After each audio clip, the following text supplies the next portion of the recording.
9:37 minutos. Bienvenido, buenos días, Daniel. ¿Qué tal? Un placer estar acá. Buen día, Daniel. ¿Cómo andás? Muy bien, muy bien. Bueno, lo primero, tenemos por allí un tape que resume todo, pero lo primero que quiero preguntarle a Daniel tiene que ver con lo que acabo de decir, ¿no? Es decir, hemos leído, hemos visto portales internacionales, más allá de que todos sabemos que muchos de ellos responden también a determinadas tendencias ideológicas o ciertas líneas, esto es bien claro, pero la palabra escándalo ha estado por allí. Yo ahora he calificado simplemente por establecer un paralelismo con el estado del tiempo hoy de tormenta. ¿Se puede calificar a ese nivel o...? Y sí, es una especie de escándalo porque, mira, si esto fuera un sistema parlamentarista europeo y Sendik fuera un ministro o un primer ministro, debería dimitir, porque en realidad en muchos sistemas políticos un problema de esta naturaleza ya amerita para que los gobernantes se vayan para la casa, ¿no? ¿Por qué? Porque hay una pérdida de confianza del público, de los partidos. En Uruguay este es un caso inusual, por tanto no hay un parámetro como para compararlo, ¿no? De todas maneras, lo que sabemos sí es que es un caso que está enmarcado en un problema mayor, más grave, más importante, que es la situación de ANCAP. O sea, Uruguay cierra el 2015 con un intenso debate en torno a la gestión de ANCAP, a su déficit, a la crisis como empresa. Luego arranca el año político en febrero en el Senado con la presentación de los informes, donde bueno, los partidos están muy enfrentados, donde hay distintos tipos de acusaciones. La mayoría vota una resolución en el Senado prácticamente laudatoria diciendo bueno, de que no había irregularidades y la oposición dice vamos a llevar todo esto a la justicia y en ese escenario surge este tema, lo cual para mi juicio es un hecho determinante porque yo creo que este punto, si hubiese sido tratado hace 2 años o hace 3, tal vez no hubiese tenido tanto impacto, pero como Sendik fue el presidente de ANCAP, como Sendik no estuvo en la sesión del Senado de febrero, donde los partidos de la oposición manifestaron mucha molestia, de manera incluso hasta violenta, de que Sendik no estuviera sentado en esa sesión, me parece que bueno, la aparición de este problema se magnifica, ¿no?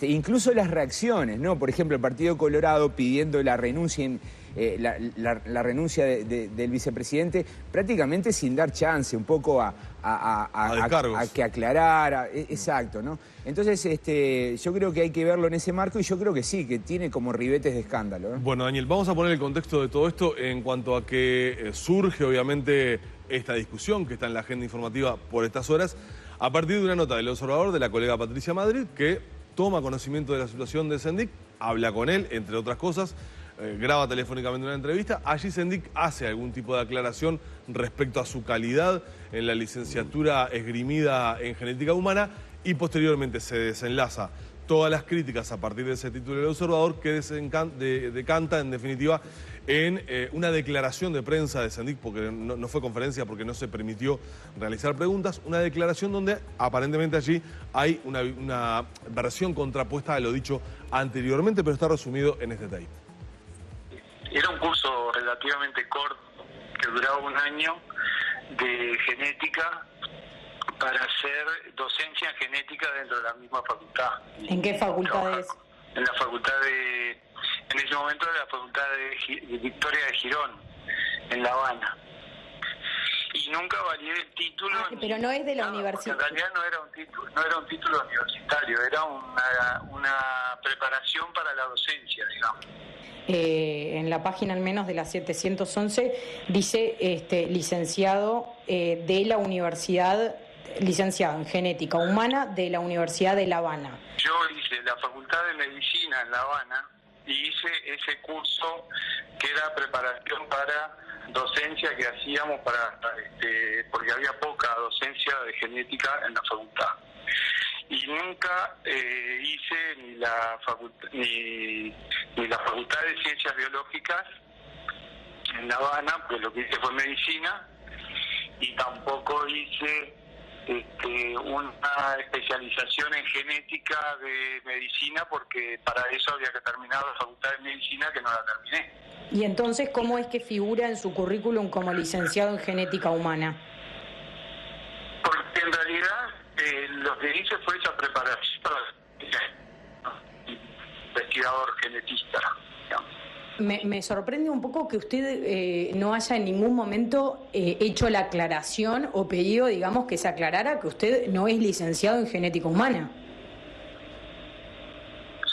Solo hice el curso de formación para docencia genética. No lo escucho, lo perdí. Y nunca utilicé la especialidad en genética, ni dije que era doctor en genética humana, ni dije que era médico especialista en genética, porque eso no es cierto. Preguntarle por qué en todo caso no se hizo o usted no ha aclarado que no es licenciado en genética humana. ¿Y a dónde quiere que lo aclare? Nunca me he arrogado lo que no soy. Siempre aclaré y dejé bien claro cuál había sido mi trayectoria académica. Estudié 5 años de medicina en La Habana, revalidé esas materias cuando llegué al país con la idea de continuar, cuando llegué al Uruguay con la idea de continuar los estudios, y no terminé la carrera de medicina. Y nunca dije que lo hubiera concluido, ni que fuera médico. Y hice, mientras tanto, una licenciatura en genética que cursé en La Habana, que no traje y no revalidé en nuestro país, pero que forma parte de mis conocimientos. Y ahora, cuando se cuestiona, lo que les quiero decir a todos ustedes es que estamos con la misma tranquilidad y con la misma serenidad que hemos abordado todos los otros cuestionamientos. Cuando haya que presentar la documentación sobre esto, lo haremos. Hemos solicitado la documentación sobre esto para poder presentarla en el momento en que decidamos hacerlo y que sea necesario hacerlo. Y estamos con absoluta tranquilidad sobre eso. El momento que decidamos hacerlo o que sea necesario hacerlo. Me quedo con esas últimas palabras. En plural, ¿no? Sí. En plural. Bueno, Y algunos además, políticos hablan en plural. Yo creo que la situación es bastante grave, ¿no? Porque hay distintas declaraciones durante el día, ¿no? En la mañana aparece el reportaje de Patricia Madrid, donde él dice que no es licenciado, luego aparece un comunicado de la 711, sí, donde dice que él simplemente estudió, no afirma que fuera licenciado, y termina el día diciendo que es licenciado y que va a traer las pruebas.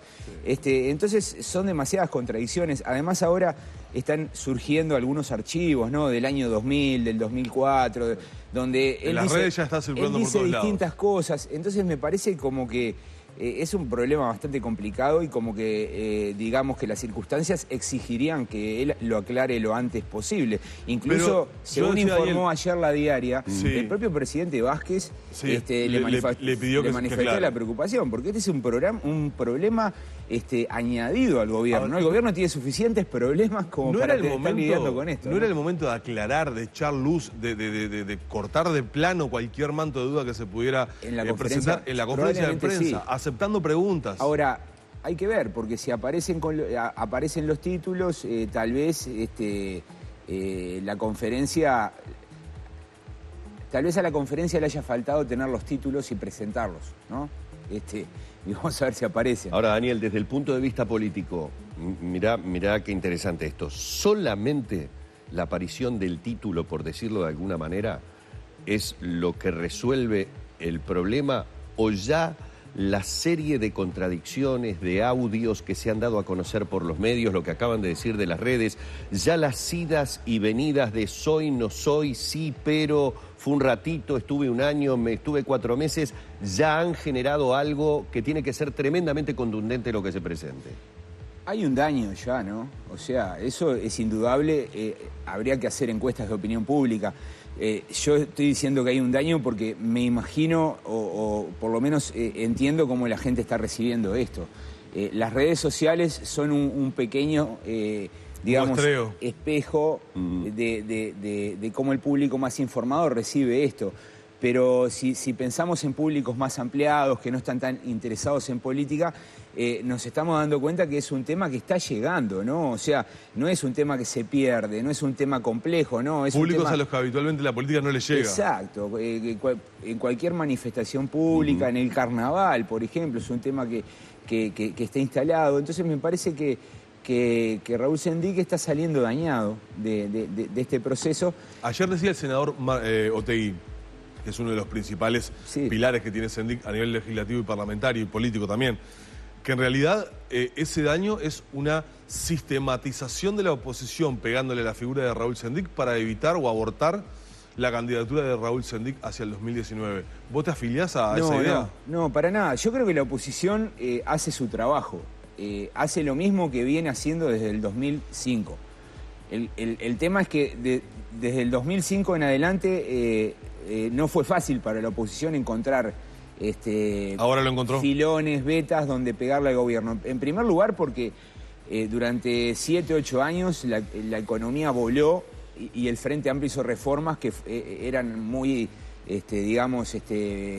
bien evaluadas por la gente, ¿no? La popularidad de los presidentes era muy alta. En segundo lugar, sobre el final del periodo pasado, la oposición empezó a encontrar algunos temas. Pluna es uno de ellos. Pluna tiene un costo electoral para el Frente Amplio y sobre todo para la figura de Danilo Astori. Aparece el tema de ACE, pero siempre en el Senado la mayoría del Frente Amplio había bloqueado las comisiones investigadoras. La novedad es que con el inicio de este gobierno se habilita la comisión investigadora, que para mi gusto tomó por sorpresa a buena parte del Frente Amplio, porque yo me imagino que cuando el Frente Amplio dio sus votos para la creación, es probable que no se imaginaran que las cosas tomarían este carril. Pero la oposición en definitiva lo que quiere hacer es desgastar al gobierno, porque el objetivo de la oposición en primer lugar es ganar el gobierno en la próxima elección. Y para eso critica al gobierno en todas las políticas que funcionan mal. Ese es el ABC de la democracia. Me parece que la oposición lo está haciendo bien. En segundo lugar, la prensa. La prensa también está haciendo bien su trabajo, porque si hay un gobernante que tiene cierta inconsistencia en sus méritos, en su currículum, me parece bien que la prensa vaya a buscar los archivos, llame por teléfono a Cuba y haga todo lo necesario. Así funciona una democracia. O sea, yo no creo que esto sea algo directamente orquestado contra Sendic. Me parece que Sendic se ha vuelto, digamos, el punto más débil del gobierno y es donde están concentrando las baterías. Pero es probable que en el correr de este año la oposición se mueva un poco y comience a investigar otros temas. El tema Venezuela. El tema Antel. O sea, el gobierno lo sabe, ¿no? O sea, lo ha anunciado este país es muy chico, el sistema político es muy estable, todos saben cuál es la preferencia. ¿Se va a pedir una investigadora por el tema de Venezuela? Y probablemente no se la den a la luz de lo que ha pasado. Claro. Porque en realidad cuando se votó la investigadora, yo me tomé el trabajo de preguntarle a algunos actores, ¿no? Senadores del Frente Amplio, y ellos consultaron a Sendic, y Sendic dijo, no tenemos nada que ocultar. O sea, como que el cálculo no fue el más claro. Daniel, y eso, Frente Amplio de Oposición, el planteo que haces, y hacia la interna del Frente, ¿cómo repercute esto? Porque muchas veces se ha dicho, muchas cosas que la oposición utiliza salen de la interna del Frente. Sí, mira, hay algunos sectores que han tratado de sacar ventaja, ¿no? Sí. Aprovechándose de esta especie de crucifixión de Sendic pública, pero en realidad me parece que ahora lo que está quedando bastante claro es que el daño es general, ¿no? O sea, nadie sale limpio y el que pierde es el partido, ¿no? O sea, cuando ayer apareció una encuesta de equipos donde muestra que la popularidad del gobierno continúa bajando. Está aumentando el número de personas que está desconforme con el gobierno. O sea, ese es el problema general, ¿no? O sea, esto no daña solamente a Sendic, no daña solamente al sector más de izquierda del Frente Amplio, esto daña al conjunto del Frente Amplio y al conjunto del gobierno. Para cerrar, Danilo ponía el ojo en lo que puede pasar para adentro. Vos decís, daña al Frente Amplio. Creí percibir, te lo pregunto directamente si lo viste, que la oposición, cuando se le ponen los micrófonos a la salida de la reunión que tienen por el tema de la comisión investigadora, se ve un tanto sorprendida. Estoy hablando del senador Larrañaga, estoy hablando de Pablo Mieres, estoy hablando de Rubio, estoy hablando de todos los que tuvieron que hablar sobre el tema Sendik. Yo sentí de alguna manera que fueron en ese momento como muy cautos. Se habló de vergüenza ajena, de pena, o sea, había una cierta consternación en las caras. ¿Es acaso porque sienten que también roza a la clase política? Es decir, que el daño ya no es solamente, claro, Sendik es del Frente, es el vicepresidente hoy de la República, pero esa cuestión de la mentira, la palabra mentiroso asociado a la clase política. Sí, a ver, indudablemente esto erosiona la legitimidad del sistema político, porque si es cierto que Sendik estuvo mintiendo y no tiene ningún título, en cierta forma se confirma bueno, que los gobernantes o los políticos mienten. Y eso a la larga termina dañando a todos. Yo creo que también hay bastante incredulidad, porque, ¿sabes por qué? Porque en Uruguay no se hace carrera con méritos académicos. No es Chile esto, ¿no? Claro. Vos mirás Chile, Bachelet nombró el gabinete y lo primero que te decían el nombre y el título que tenían. Todos tenían doctorados, maestrías en Europa, en Estados Unidos. Uruguay no. El político más popular de los últimos 15 años, que fue José Mujica, no tiene título y está lleno de políticos que no terminaron sus carreras. O sea, ningún político en Uruguay está obligado a crear. Entonces yo creo que la bancada de diputados de Frente en el periodo pasado no tenía diputados prácticamente. No tenía abogados. Hay abogados, quiero decir. No tenía abogados.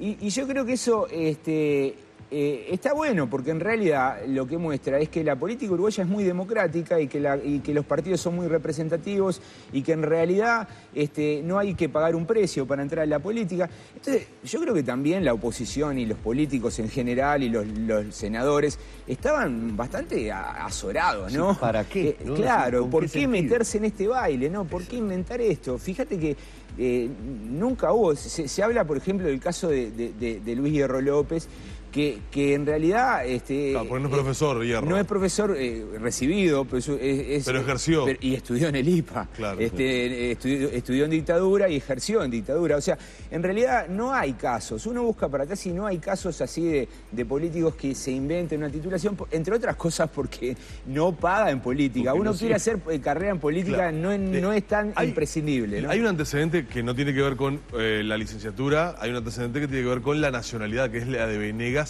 como ministro, pero en ese caso ya no sobre su experiencia académica o claro. trayectoria académica, sino en el caso de la nacionalidad, que le Claro, costó el puesto. En ese pero eso manera. develaba un poco de desconocimiento de la Constitución, pero en realidad Pero es no una mala persona intención. que tenía doble nacionalidad, o sea, tampoco no era que no tenía la nacionalidad uruguaya, solo que le invalidaba para estar en ese cargo y yo creo que no había obviamente ninguna intención de engañar al electorado o de querer parecer algo que no era. Pero bueno, no sé, vamos a ver cómo evoluciona.